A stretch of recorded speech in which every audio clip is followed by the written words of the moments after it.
JFD, just fair and direct.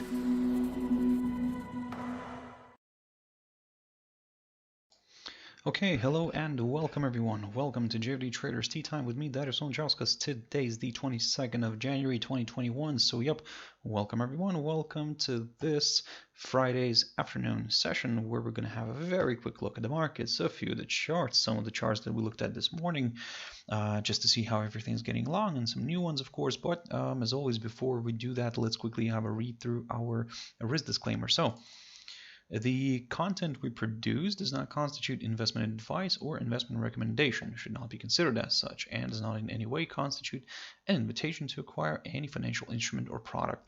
As always, I'll give you a few seconds to read the rest and we can continue.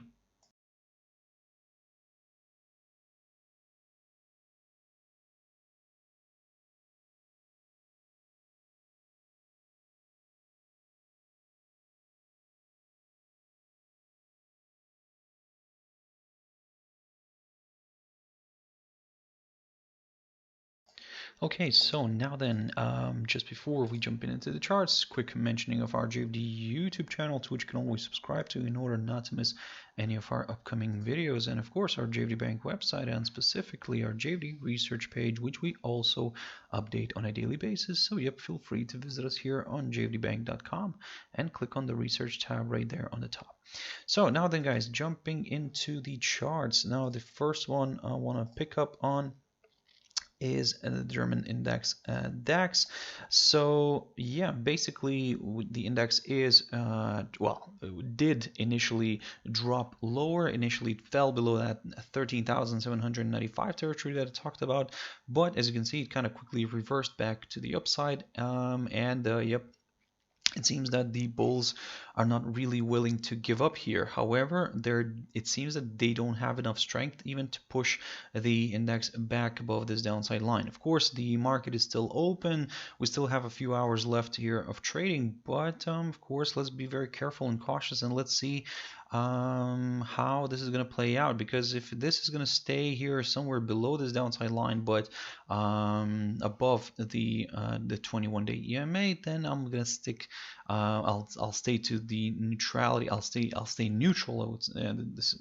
I'll stay neutral basically, and I'll keep an eye on this index going into next week, because still for me, I would like to see that daily candle closing and staying above this 13,940 zone before kind of aiming for higher levels. Although you can see here, for example, not yesterday yesterday the index did open above this 13,940, but eventually closed the day below it. So yep, that's why for me, in order to consider the upside, I would need to see this index staying above this 13,940 territory. In terms of the downside, I would need to see a nice good close here below the this 13,795 territory, at least below that, because at the same time the index would be would stay below the 21-day EMA. So again, maybe more sellers could join in somewhere around here. Now jumping into FTSE 100, quick update. So basically this one's sliding a little bit to the downside, yeah, I mean, for now, although it did also drop at one point in time here today, drop below the 21-day EMA, below this 6,676 territory. But as you can see, the bulls kind of pushed the index back up here, and it currently remains above it. And at the same time, it remains below this downside line. So we are in a very tricky spot. So probably I'll just leave it for today on this one, and I'll pick up on this one on Monday, and just to see what we could expect here from this index going into next week. For now, if we do see this one staying below the 6,676 territory, which is marked by the high of the, or should I say the highest point of December, then yes, there is a greater chance for this one to drift further south. But if it doesn't, well, again, a neutrality for me right now, on this index will remain at the moment. Now jumping into the Dow Jones Industrial Average. Now this one is an interesting one because, well, first of all, the The index here drifted higher yesterday, created a new all-time high, but yep, as you can see, it then closed virtually unchanged. It ended the day virtually unchanged. Initially, it was in positive territory, but it didn't really kind of work out here for Dow Jones Industrial Average because at the end of the trading session, one of its components, for example, IBM, the company IBM, kind of delivered very bad results, I would say, like this, and yep, the index started drifting heavily to the downside. Now, if we take a look at the cash index and where it's currently trading at, we'll see that the price is fractionally below the 31,000 mark. So basically, not working well here for the index, and this little candle right here, this yesterday's candle, could be now seen as a possible doji here, which means that it's a reversal signal. And given that the cash index is currently trading below the 31,000 mark, now that, of course, it also kind of puts a lot of pressure here on this index, and that lower levels could be met. Initially, what I'm going to be aiming here for is this 30,793 territory, which, as you can see, acted as a very nice area of support recently. So although we did get an overshoot here on the 15th of January, still this area did provide decent support. So yep, that's, like I said, that's my kind of target right now. I'm aiming for maybe a bit of a larger correction to the downside here, but I will scrap all that if the index pushes above the 31,224 territory right here, and then starts pushing towards the and overcomes, of course, the all-time high, which is currently, and let me just quickly put this one on the chart, which is currently at this one right here, the 31,272 mark. So keep your eyes on that level, but initially, like I said, keep your eyes on the 31,224 level, and yep, a nice good pop above it could open the door towards those higher levels. Gold is drifting nicely to the downside. I mean, this is what I talked about in the beginning of this week. I was saying, guys, to watch out for this downside line because this area near this downside line could provide decent resistance, and well, this is exactly what happened. I mean, you can see gold is drifting lower. As I mentioned to you guys in my previous videos, my next target is the 1819 level again. We might, don't get me wrong, we might see an overshoot here, maybe as we had here on the 18th of January as well. But nevertheless, this is my target, the 1819 level, which also coincides with the 200-day EMA here, and that level is the low of the 14th of December. Now, WTI oil, I haven't looked at this one for quite a while, and well, I mean, previously when I last time looked at this one, I was saying keep your eyes on this upside line here, drawn from the low of the 2nd of November, and well, you can see why. I mean, after a few attempts to kind of overcome this 53.90 level, which is marked by the which is the current highest point of January, the commodity reversed to the downside here, and is now very close to this upside line drawn from the low of the 2nd of November. Now the big question here is, can this area provide decent support? To be honest, I'm gonna take a neutral stand here, because for me, looking at this picture, I would rather wait for a push above the 53.90 level here, because on a break of that level, I would get a forthcoming higher high, and yep, higher levels could be met. But here, all this territory right here up to this 53.90 level and above this upside line, well, all this could be a bit of a cautiously bullish area, I would say, for me, because don't get me wrong, as long as we remain above this upside line, there is still a good chance for this one to reverse to the upside. However, if we see a break of this upside line and a drop and a daily close below the 21-day EMA, now that's where I'm going to start looking at some slightly lower areas. Now, Litecoin.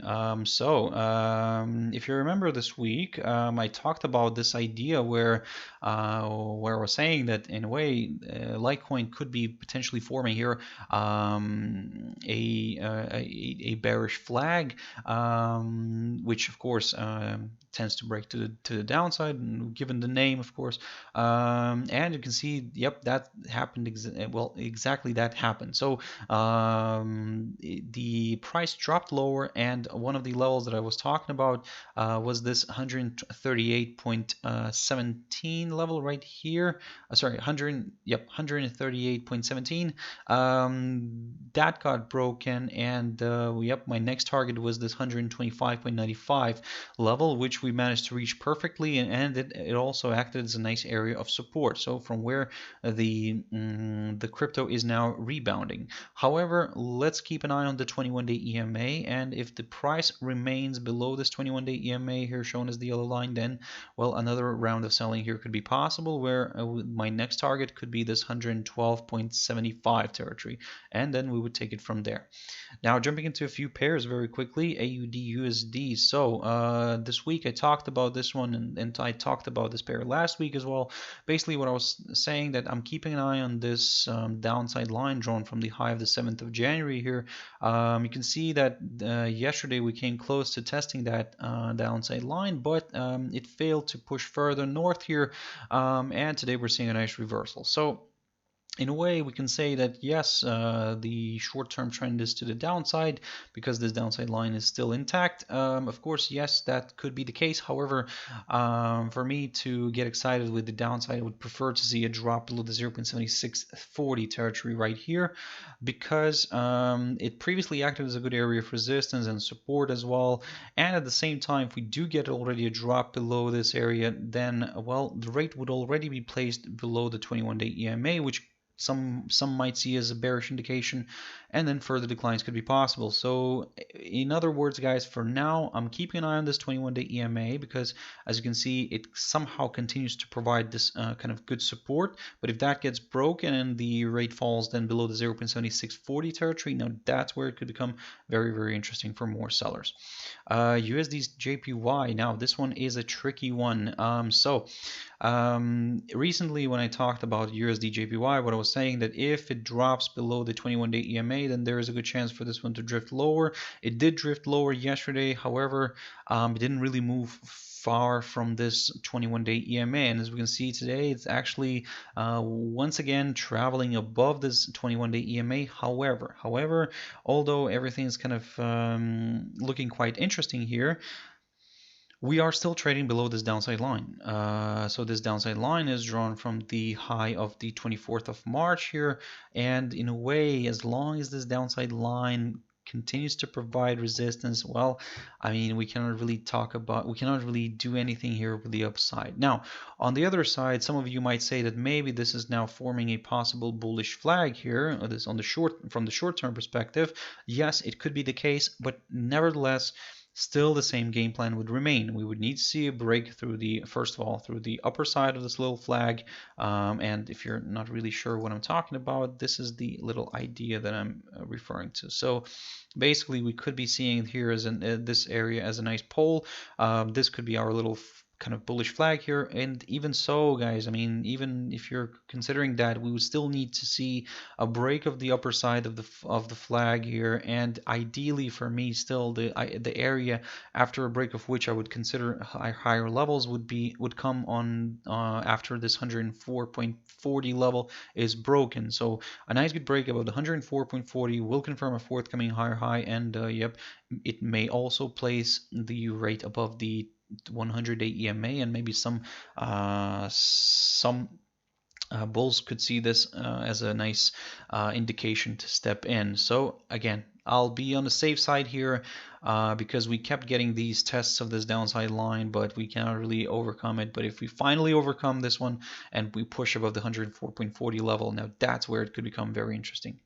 GBP CHF. So I've talked about this one this morning, and I was saying that watch out for this idea of a possible rising wedge here. So of course, as you know, these these patterns tend to break to the downside.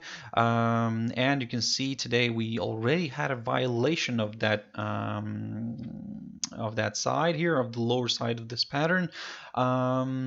In a way, some of you might argue maybe we should be drawing this one right here, this line as the lower side of the rising wedge. I mean, you would also be correct. I mean, because as you can see, this is where a holdup kind of occurred here. So in a way, we can keep an eye on this one instead. But I mean, to be honest, both of these lines are very tentative. So I would even say roughly around this idea.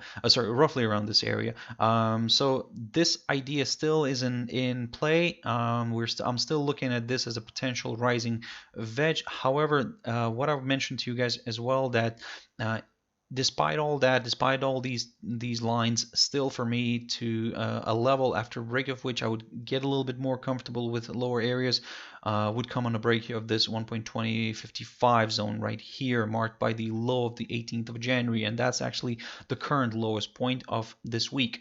And if we get a drop below this level, we would also get a drop below the 21-day EMA, and more sellers could join in. In order to consider the upside on this one, I would wait for a push above the 1.2203 here. Right here, guys, and that's the highest point of November, and then I would go and aim for some higher levels. And finally, EURUSD. So this one's a little bit of a mess. I mean, I'm still, if you remember this morning, we were just at the same level, and to be honest, we're trading at the same level for the whole day. We're stuck to this at this 21-day EMA, and we're not moving anywhere. So to be honest, I'm going to leave it for today. Euro dollar is this is something that I'm going to pick up next week, but at the moment I'll say what I've said this morning. For me to maybe aim for some lower areas, I would need to see at least a drop below the 1.2259 1.2130 territory right here. And then I could go for this 1.2059, but if that gets broken, if the 1.2059 level gets broken, then that's where it could become a little bit more interesting for more sellers, because this would confirm a forthcoming lower low. In terms of the upside, I would need to see a push above the 1.2210 in order to get excited with higher levels. At the moment, I'm not getting either of that, so neither of that, and that's why I'm staying away from this this pair for today, and I'm gonna review it on Monday. So guys, this was a quick overview. I hope you found it useful. Thank you very much for joining in and watching this one till the end. I really appreciate your time, guys, this week. I hope you kind of enjoyed my videos this week, so I really appreciate you joining in, and thank you very much for all the likes. If you want to catch my video next week, starting off Monday, my Traders Espresso, 7 o'clock GMT time. For now, guys, I hope you have a wonderful evening, wonderful weekend. Stay safe, and I'll see you later. Thank you very much, and bye-bye.